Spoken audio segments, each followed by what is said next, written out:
An unexpected crowd was drawn to the Riverside estate sale on that crisp October morning in Chicago.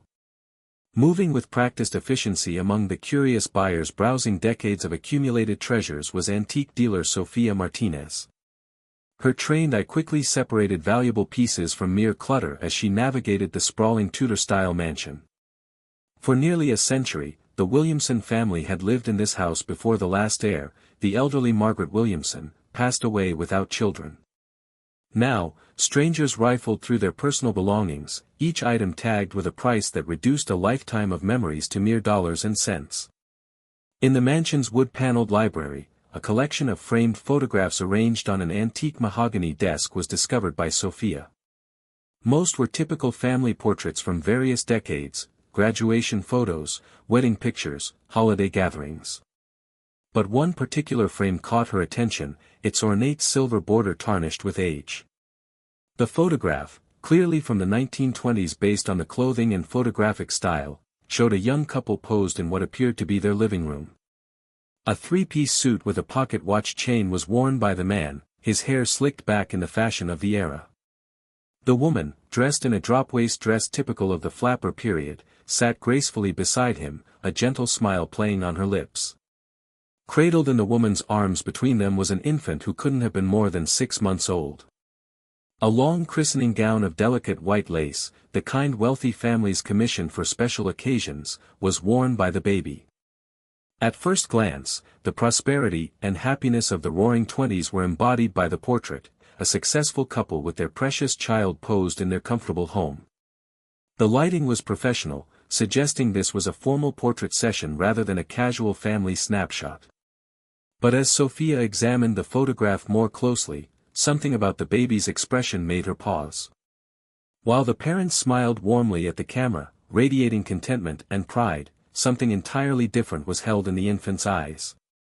Even at such a young age, an unmistakable intensity was in that tiny face.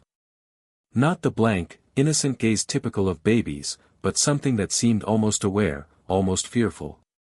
For $25, Sofia purchased the photograph, unable to shake the feeling that those small eyes were trying to tell her something important. Back in her Lincoln Park antique shop, Sofia carefully removed the photograph from its frame to examine it more thoroughly.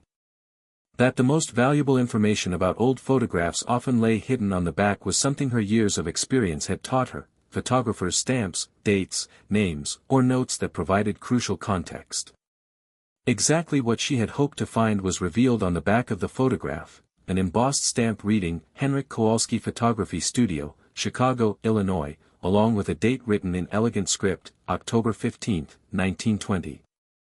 Below that, in different handwriting, were 3 names, Robert, Catherine, and baby Thomas Williamson. Sofia's pulse quickened. The Kowalski name was recognized by her. During the 1920s, Henryk Kowalski had been one of Chicago's most prestigious portrait photographers, known for capturing the city's wealthy elite. His work was highly sought after by collectors, but more importantly, Kowalski had been famous for his meticulous record-keeping. If his studio archive still existed, valuable information about this particular session might be contained within them. For the next 2 hours, she spent searching online databases and historical records. What she discovered made the photograph even more intriguing. In 1920, Robert Williamson had been a successful banker, part of Chicago's financial elite. Catherine Williamson, née Hartford, came from old money. Her family had made their fortune in railroad investments during the late 1800s. But it was information about baby Thomas that stopped Sofia cold. According to a Chicago Tribune obituary she found in the newspaper archives, Thomas Williamson had died in November 1920, just 1 month after this photograph was taken. The cause of death was listed as sudden infant death syndrome, though the medical understanding of SIDS in 1920 was primitive at best. Again, Sofia stared at the photograph, focusing on the baby's eyes. Now that she knew Thomas would be dead within weeks of this portrait being taken, his expression seemed even more haunting.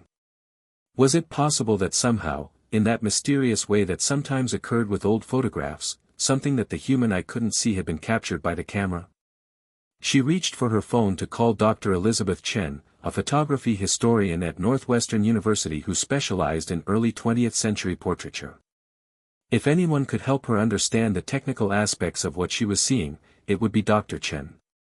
"I have a 1920 Kowalski portrait that's unusual," Sophia explained.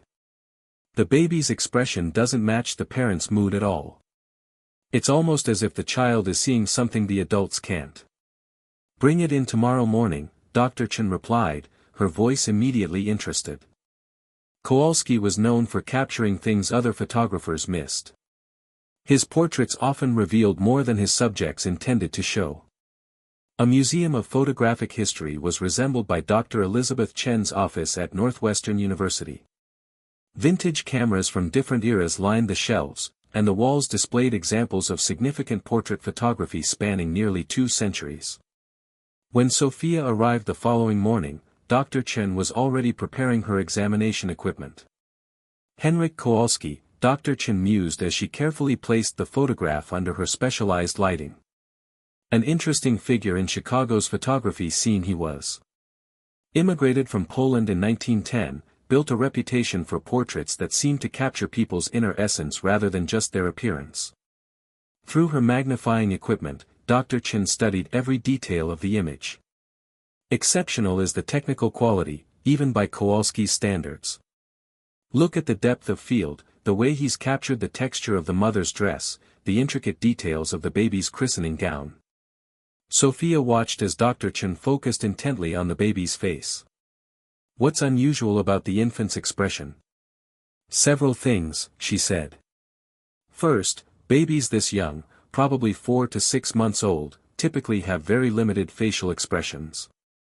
They might smile reflexively, cry, or sleep.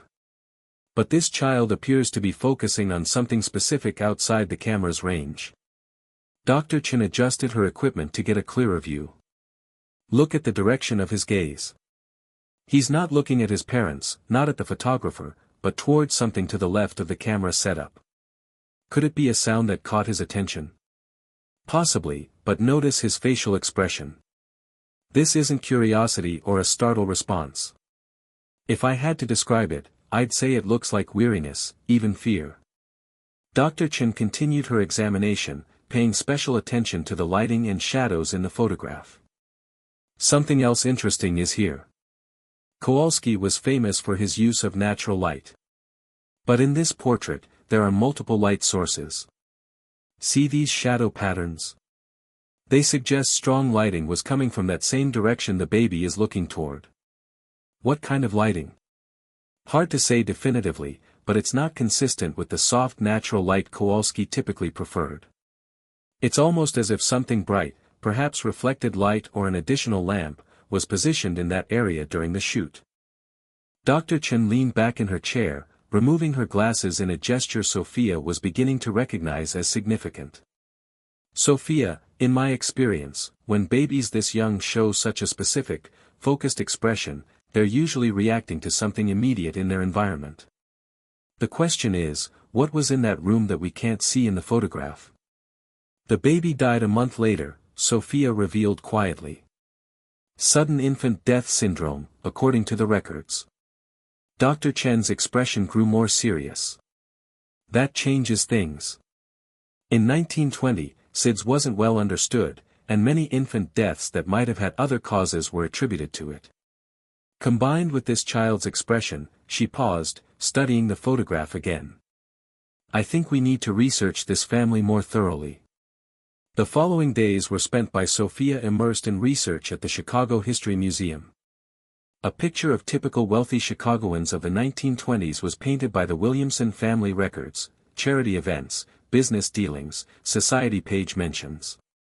But as she dug deeper into newspaper archives and public records, a more complex story began to emerge. She discovered that Robert Williamson had not been merely a banker. He had been involved in several controversial financial deals during 1919 and 1920, including investments that were later investigated for fraud. While never formally charged, his name had appeared in connection with schemes that had cost several families their life savings. More troubling were the personal details she uncovered. Twice during 1920, Catherine Williamson had been hospitalized for what the medical records euphemistically called nervous exhaustion, a common diagnosis for women suffering from what would now be recognized as severe depression or anxiety. But it was a small item in the Chicago Tribune Society section from November 1920 that made Sophia's blood run cold. Following the tragic loss of their infant son Thomas, Mr. and Mrs. Robert Williamson have announced their intention to travel abroad indefinitely. Mrs. Williamson's physician has recommended a change of climate for her health.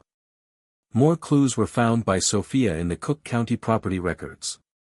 In December 1920, just 2 months after the portrait was taken and 1 month after baby Thomas's death, the Williamsons had sold their house on North Lakeshore Drive. The sale was handled quickly and quietly, with the house selling for significantly less than its assessed value. At the Chicago Public Library's genealogy section, something even more disturbing was discovered by Sophia.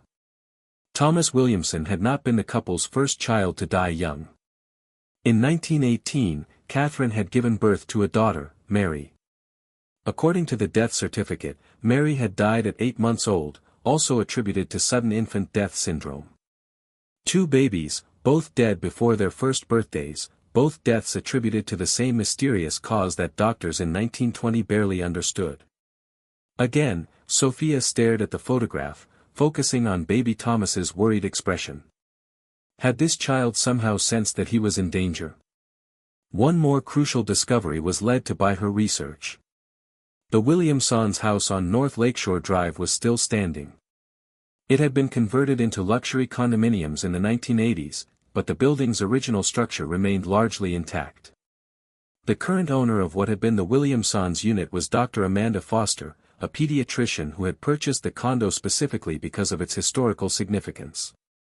Sophia called Dr. Foster, explaining her research into the photograph and the Williamson family's tragic history. "I'd love to see where this portrait was taken," Sophia said. "Sometimes seeing the actual space can provide clues about what was happening when a photograph was made." "Of course," Dr. Foster replied, "though I should warn you, there are some unusual things about this apartment that might interest you given what you're investigating." The entire 3rd floor of the elegant limestone building on North Lake Shore Drive was occupied by Dr. Amanda Foster's condominium. As she led Sophia through the renovated space, it was easy to imagine how it had looked in 1920. Spacious rooms with high ceilings, large windows overlooking Lake Michigan, the kind of home that proclaimed its owner's success and social standing. "The living room where your photograph was likely taken is through here," Dr. Foster said, guiding Sophia into a beautifully appointed room with original hardwood floors and restored crown molding. "I've tried to maintain the historical character while updating it for modern living." Sophia pulled out the photograph, comparing it to the current space. Despite the modern furniture and updated lighting, she could recognize the room's basic structure, the placement of windows, the architectural details, even the general positioning where the Williamsons would have posed for their portrait. "When I bought this place 15 years ago, I researched its history," Dr. Foster continued. "The Williamson story was part of what drew me to it. Actually, as a pediatrician, I was intrigued by the mystery of their children's deaths." "Mystery?" Dr. Foster gestured for Sophia to sit down, her expression growing serious. "In my career, I've seen thousands of cases of infant mortality, and while SIDS does occur, 2 cases in the same family within 2 years is extremely unusual. Modern medicine would have investigated much more thoroughly." She walked to a bookshelf and retrieved a folder. "After I moved in, I found some things the previous owners had left behind. Documents, photographs, even some personal items that had been stored in the basement for decades." Sophia's heart raced as Dr. Foster opened the folder. Inside were several items that clearly dated to the Williamson era: household bills, personal correspondence, and most remarkably, a letter from Catherine Williamson to her sister, dated November 20, 1920, just 5 days after baby Thomas's death. "May I?" Sophia asked, reaching for the letter. The handwriting was shaky, clearly written by someone under extreme emotional distress. "Dearest Margaret, I cannot bear to stay in this house another day. Thomas is gone just like Mary, and I know in my heart that Robert. I cannot write the words, but you know what I suspect. The doctor says it was the same condition that took Mary, but I have seen how Robert looks at the children when he thinks no one is watching.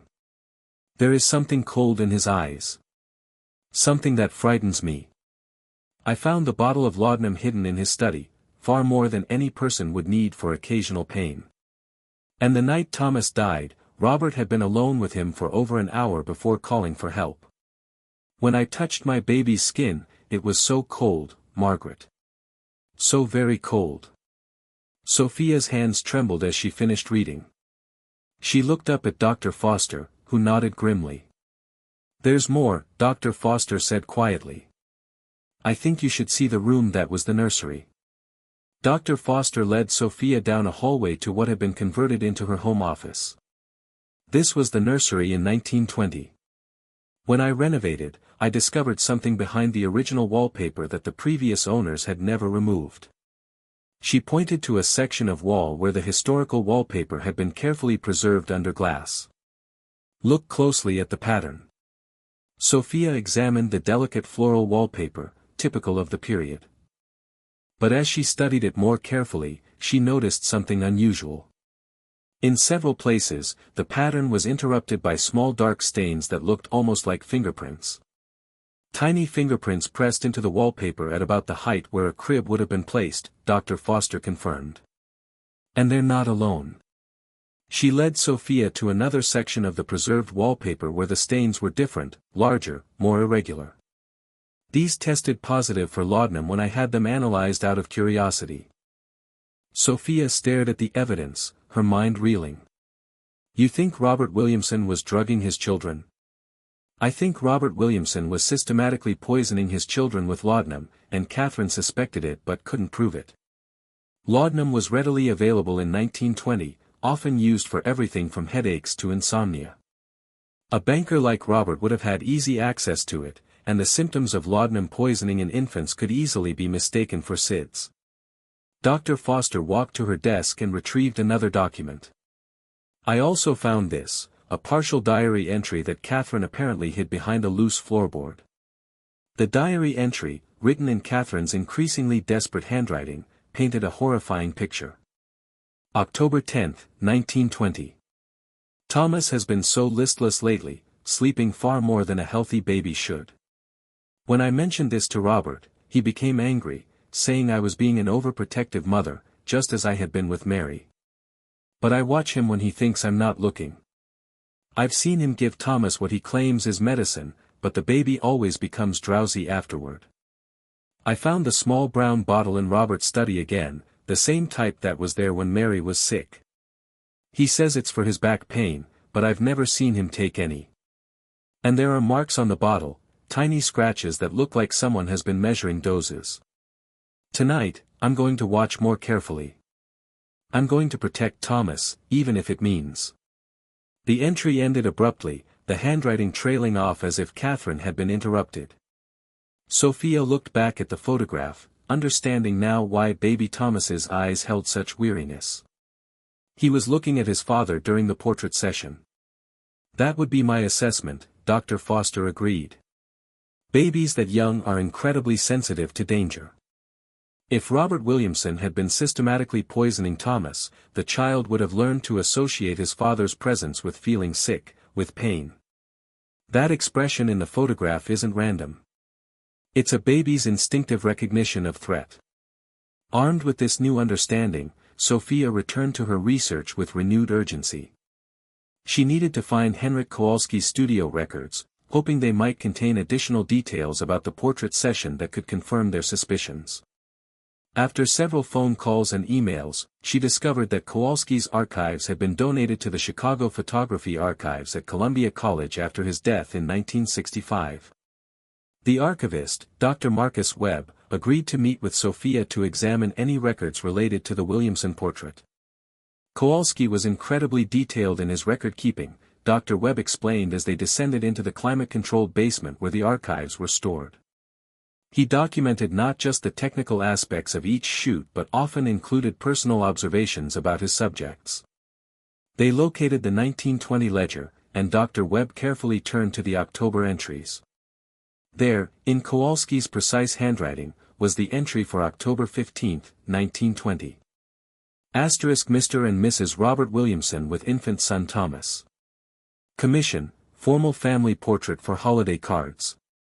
Payment, $50 in advance. Technical notes, natural lighting from east windows supplemented with reflector. Mrs. Williamson very nervous throughout session. Frequently checking on baby. Mr. Williamson impatient, wanted to complete session quickly. Personal observations, unusual family dynamic. Baby appeared distressed whenever father approached. Mrs. W., very protective, would not allow husband to hold child during poses.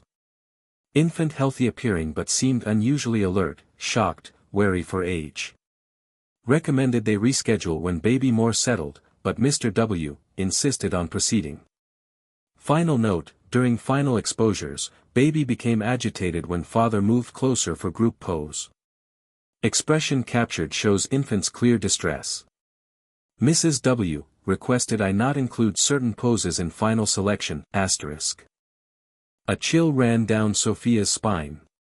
Even the photographer had noticed the strange family dynamics and baby Thomas's fear of his father. But there was more. Dr. Webb found a folder of correspondence related to the Williamson session.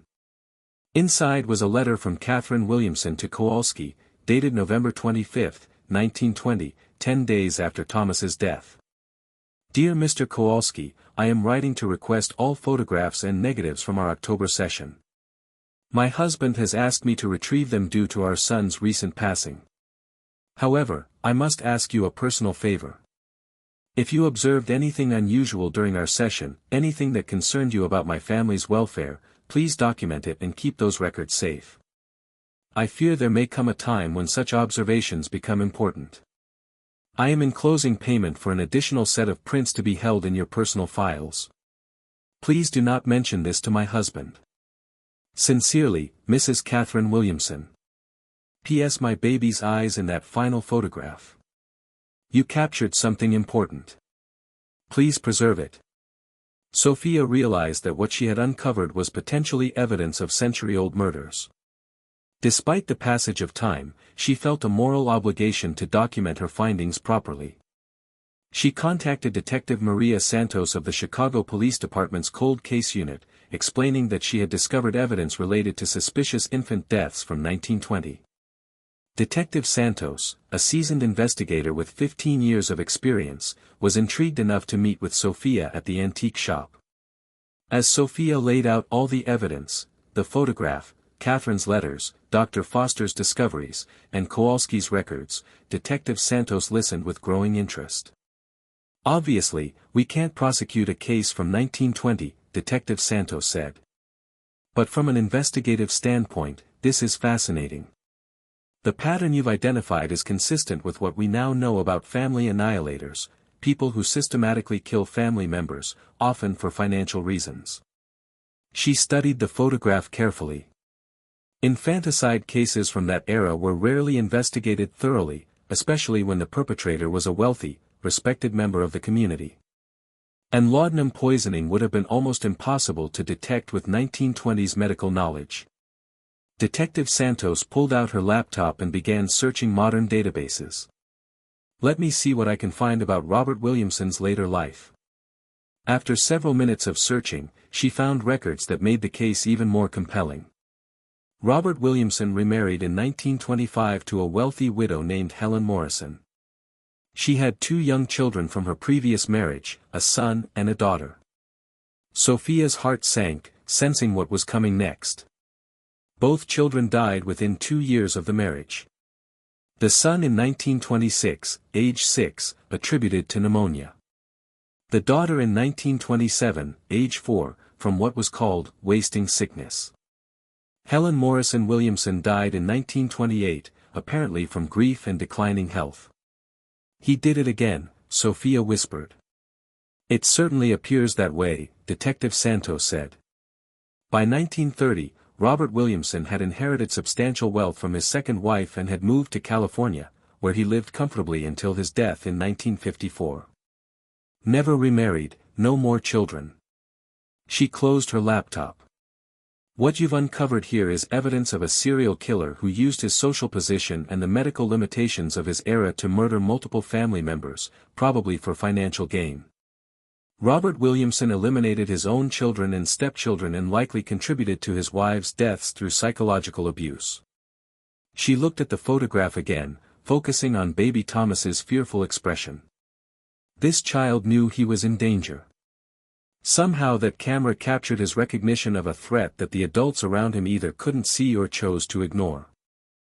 As word of Sophia's discovery spread through academic and historical circles, an unexpected phone call was received by her from Dr. Patricia Williamson, a retired psychiatrist living in Portland, Oregon. Dr. Williamson explained that she was the great-great-niece of Catherine Williamson and had been researching her family's history for years.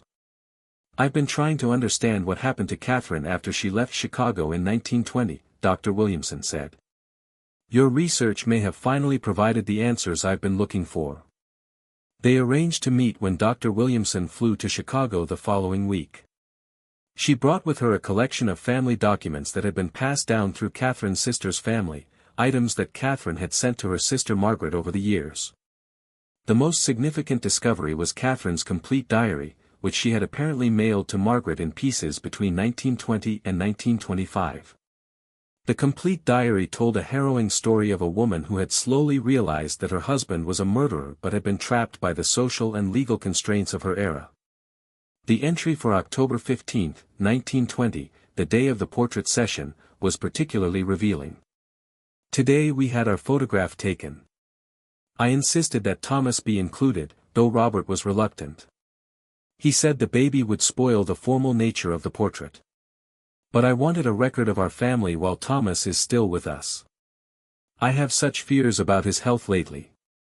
During the session, I watched Robert's face when he looked at Thomas, the same expression I remember from when Mary was sick, a kind of cold calculation, as if he were studying a problem to be solved rather than looking at his own child. The photographer, Mr. Kowalski, was very kind and patient. He seemed to notice that Thomas became upset whenever Robert came near. When I asked him to take several poses with just Thomas and myself, Robert became angry, but Mr. Kowalski supported my request. "I pray that Thomas will grow stronger. But I fear that Robert sees our children as obstacles to something he wants more. I found papers in his study related to life insurance policies, and there are financial documents I don't understand. Sometimes I catch him looking at me with the same cold expression he gives the children." The diary continued through the weeks following Thomas's death, documenting Catherine's growing certainty that Robert had murdered their son. November 20, 1920. I confronted Robert tonight about the laudanum. He became furious, saying I was having another one of my nervous episodes, but I showed him the bottle I found, the one with the residue that smells so sweet and sickly. He claimed it was old medicine left over from when the doctor treated my headaches, but I know he's lying. I cannot stay in this house. I cannot pretend to grieve with the man who killed my babies.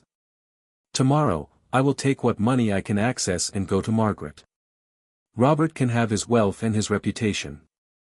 I only want to be free of him before he decides that I, too, have become an obstacle.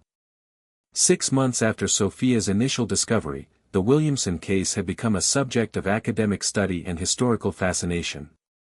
The portrait that had seemed so innocuous at first glance was now recognized as one of the most significant pieces of criminal evidence from the early 20th century. Titled "Photography as Historical Evidence," the case of the 1920 Williamson portrait, a symposium was organized by Dr. Chen at Northwestern University. Scholars from across the country attended to examine how modern investigative techniques could reveal truths hidden in historical photographs. Before an audience of historians, criminologists, and photography experts, Sophia stood. The enlarged portrait was displayed prominently behind her. Baby Thomas's fearful eyes seemed to watch over the proceedings, finally receiving the attention and understanding he had been denied in life. This photograph teaches us that truth has a way of preserving itself, even when powerful people try to bury it, Sophia concluded her presentation. Baby Thomas Williamson couldn't speak, couldn't testify, couldn't protect himself. But his eyes told a story that survived for over a century, waiting for someone to recognize what they were seeing. In the audience, tears were wiped away by Dr. Patricia Williamson. After the presentation, she approached Sophia with one final piece of Catherine's story. Catherine lived until 1965, she said quietly. She never remarried, never had more children. She spent her life working with organizations that helped abused women and children, though she never spoke publicly about her own experiences. She kept that photograph of Thomas until the day she died, along with all her evidence against Robert. Why didn't she ever go to the police? Sophia asked. Different times. A woman's word against a respected banker, especially when accusing him of murdering his own children. She knew no one would believe her. But she documented everything, hoping that someday someone would understand. Dr. Patricia Williamson handed Sophia a final envelope, Catherine's last letter, written just before she died. She asked that it be opened only if someone ever discovered the truth about her children. With trembling hands, Sophia opened the envelope and read Catherine's final words. To whoever finds this truth. My babies were murdered by their father, Robert Williamson, and I was powerless to save them. I have carried this secret for 45 years, hoping that someday justice would find a way. If you are reading this, then Thomas's eyes finally spoke their truth. Please remember that he was loved, that he was innocent, and that his brief life mattered. Please remember that evil sometimes wears a respectable face, but truth has a way of surviving even the most powerful lies. Thank you for seeing what I saw in that photograph. Thank you for listening to my baby's silent testimony. May this knowledge help protect other children from suffering as mine did. Catherine. As the symposium ended and people began to leave, Sophia remained seated, looking up at the enlarged portrait. Baby Thomas's eyes, no longer mysterious, had finally told their story. The photograph that had once shown a happy family now stood as a testament to the power of truth and the importance of believing those who cannot speak for themselves. Its permanent home was found by the portrait in the Chicago History Museum, displayed with the full story of the Williamson family tragedy. Visitors often remarked on the baby's unusual expression, and now finally they could understand what those young eyes had been trying to say all along.